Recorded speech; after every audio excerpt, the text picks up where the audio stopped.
Right now, we are hanging out virtually with Darley. She's the host and producer of Travels with Darley. Thank you so much for hanging out with us today.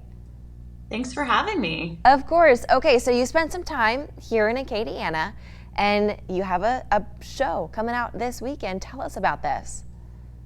Travels with Darley. We have a Lafayette, Louisiana episode. It's coming on Sunday at 11:30 a.m. on Louisiana Public Broadcasting. And I had such a good time eating and drinking my way through Lafayette and also trying to do a little running and exercise crawfishing. So it's pretty diverse. I think hopefully people see something locally and further afield and learn a lot about the area. Yeah, absolutely. Okay, so I know you did a lot while you were here. Did you have like a favorite that stood out to you? I know I saw you had crawfish. Well, so I've been fishing in a lot of places, but crawfishing is something different when you're leaning down to pull things out of the water, and sometimes a snake comes out, sometimes a turtle. It was surprising, but the end result was very tasty. And I thought it was really cool to go out with berry tubes. If you're a traveler, you can do this experience, which is also really interesting. And of course, you get a giant thing of crawfish at the end, and I learned how to pick my way through them. And it was just really tasty and fun and gave a new window into an area, outside of the city that is fun to visit. And I know you were at Vermilionville, you were hanging out with friend of the show, Colby Abear, Cajun Hatter. You got some Zydeco dance lessons from Mariah. What was it like learning about the culture? Because Acadiana is such rich in history.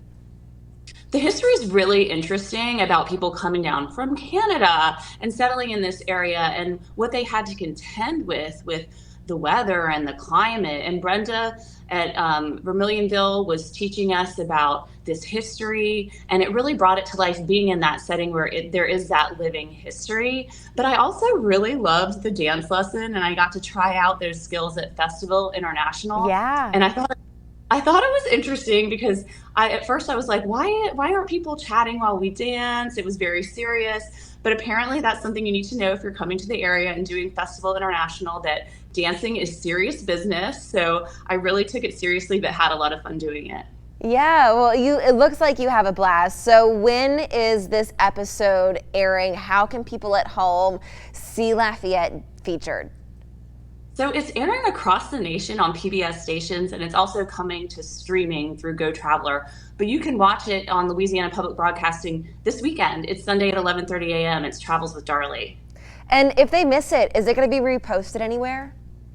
It'll repeat, and then in March it also goes on streaming, so you can watch it on Roku, Samsung, Apple TV, and all those platforms. Nice. And Darley, we are almost out of time. But what was the lasting impression that Lafayette gave you? Yeah, I mean, I just love the people everywhere I go, but I still wear the hat that I got at the Cajun Hatter. I got a cool vintage outfit when I was there. I ate and drank so well. So I would say the people are so warm and welcoming, and that really sticks with you when you're there, but when you leave, you remember it as well. Darley, thank you so much for taking the time to chat with us virtually today. It was a pleasure having you. Thanks so much.